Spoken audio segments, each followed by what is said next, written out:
Thank you. My question is, are emotional states contagious? Well, you're talking about power of influence. And so the obvious answer is yes, because people observe each other. The reason the answer is yes is because most people offer almost all of their vibrational frequency.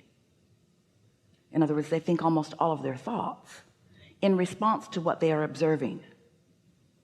Most people are not yet very adept at finding a vibrational frequency and identifying it, isolating it, and presenting it deliberately. Most people are sort of all over the place. And so if someone stands before you who you deem in harmony with you, and is someone who's loving you or approving of you, and you're holding them as your object of attention, then how they feel could affect the way you feel. So of course there is influence all around. So what is the degree of that influence, like in a family dynamic or a cultural dynamic? Well, we can give you a really easy way to understand this. Strong influence comes about basically in two ways. The first way is most common in human experience, and it's not the one that we are recommending so much, but it is just a long-standing attitude by someone that you're observing over a long period of time. And so as that person believes and pontificates, you come to do the same. But there is another influence that is the one that we really want to talk about. In fact, it's really the basis of everything that we want to discuss here today. And that is that we talked about your inner being, and we talked about you being an extension of that. So we're talking about this source energy and the opinion of this source energy.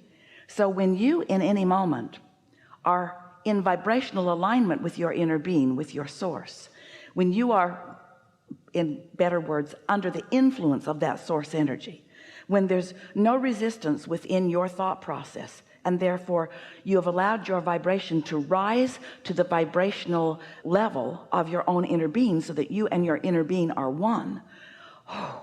The leverage in that kind of alignment is indescribable, and your power of influence then is huge.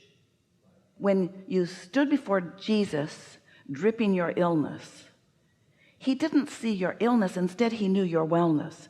And he knew it in concert with all that he was, with all of the source energy that he had discovered ways to stay in alignment with. And so when he was observing you, not just was he in the physical body observing you, all that he really is, all of that God force is observing you too. And because there was no resistance in his vibration whatsoever, his power of influence was huge, and the likelihood of you benefiting by his knowledge of your well-being was tremendous. Okay. So in my family, the type of family I come from, we're very, like, it's full of bishops, preachers, singers. I was a praise and worship singer myself, and I enjoyed it emotionally. I just didn't really want to do it anymore. And I felt better just singing like pop music, you know, because it made me more happier. A lot of the gospel songs tend to have a little like underlying sadness behind it. So when I was discussing... Well, most religions are pushing to some extent against things.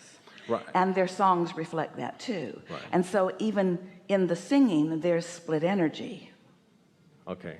So when I basically, I guess, started coming out and just saying, listen, I don't want to go to church anymore. I appreciate what you're doing. That's your life. That's fine. It's like I got this resistance, and my question is, am I like soliciting that out of them by how I feel, or? Let's talk about this. It's a big topic in the room. Let's chew this over just a little bit. Of course, they're responding to you because that's what most people do. And when you say, I don't want to go to church anymore, since you're saying that to people who believe that church is the pathway to God, then what they hear you say is that you don't want God anymore. That's exactly what they said. And so you could choose better words. You're not in any way denying or defying God. You just happen to believe that you have a direct relationship with all of that. And a lot of religions don't want to hear that from nobody, because they don't want you to have a direct relationship. They want to control that gateway, and they want you to be then dependent upon their gateway. And that's what your resistance is, and they know it and they don't like it. Right. I just felt like I don't know. I didn't. My mom, she would ask. She loves me and she's very sweet, but she would. We'll just have a casual conversation, and just out the blue, would say, "Well, Jerry, do you still love Jesus?" And I would say, "Mom, you know," I just kind of avoid it, and then I said, "No, we need to have a talk." And then I just had a talk with her, and then it was almost like in her mind, like I was, going to spend eternity in hell, and she was just sad, all this nonsense. But then I felt like it had a lot more to do with underlying, like, control.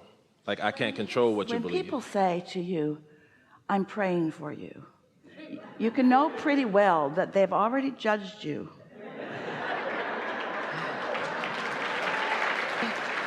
And that the news isn't good. And the reason that they sound so sad when they do it is because they don't believe in their own prayers. If they believed in their own prayers and they say, "I'm praying for you, I'm praying for you, and everything's going to be all right with you," but then, "I'm praying for you, I'm praying for you." Right, okay. There's a lot to talk about here. Yes, I want to ask you something about Napoleon Hill. Before you do, Sure. Let's stay here just for a little bit. If you are, when you are, and you often are, in tune with the whole of who you are, under the influence of your own source energy, and you are with someone whom you love so much, like your mother, and she's worried about you and you're wanting to soothe her worry, in that situation you can be under the influence of your inner being, who isn't worried, or under the influence of your mother, who is worried. That's why we said there's two influences, and the one that's been coming from your mother is sort of active in your vibration. And so if you're under the influence of the vibration that your mother is offering, then you feel defensive, then you feel like you've got to take a stand. I'm on the wrong side of the stream. You are, for sure. And then your words don't soothe her, they inflame her, they make her worry more. But consider this: if you're under the influence of source energy, and you know that you're in the vibration of all of that pure positive energy, then different words come from you, like, "Mom, I so love my childhood and the energy," or whatever word will appeal to her, "the environment in which you nurtured me. And I love so much that you gave me this basis of understanding that we are so much more than what we see here in the flesh. You caused me to look to God. You caused me to understand that there is God. You caused me to want connection with that. You caused me to want to be good, Mom, and I still do. I still do. And you gave me, through all that you offered me, access to that love that Jesus said is offered to all of us all the time. And I do not believe that he wanted me to be in that church to receive his love. I think I get it through my music. I think I get it in the playground. I think I get it through sports. I get it from all the places that it is offered. So please don't box me off or box him off with a narrower view of what that is than I happen to have. I'm not asking you to worry about me, because I don't think there's any need. I believe that when we are joyful, we are in alignment with all that is good. And I'm joyful, Mom, and I thank you for your part in my joy. Well, we promise you she's not going to say, "I'll pray for you." She'll hear that. And here's the most important thing: you've got to trust your mother in this way.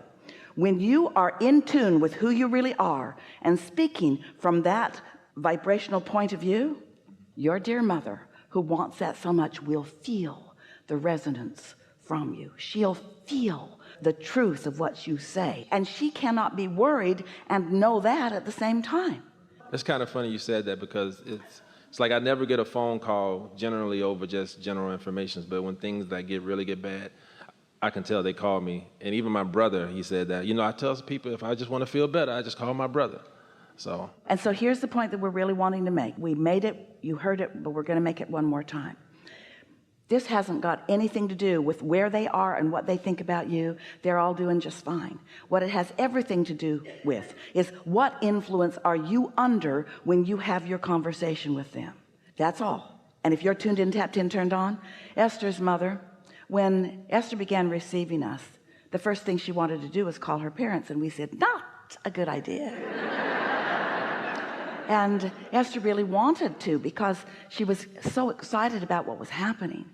And so we explained to her that it would be a lot for them to understand, and that maybe she should just give it a little bit of time. And then she went home, and she was at the typewriter, and she was receiving some book dictation from us. And Esther types really fast anyway, and when we blow through her, she really types fast. And her father's standing over her shoulder reading what's coming up, and he says, what is this? Esther thought, oh, he's asking the question. This is a perfect opportunity to explain to them what I've got going on with Abraham. And her father said, just don't go over the deep end. And her mother tried to exorcise us from Esther. It was too much for them to understand. Now, as time went by and they were able to feel and hear the joyful life that Esther was living, they stopped worrying. And as they stopped worrying, then Esther could have a conversation here and there, but she never ever tried to explain the whole of it.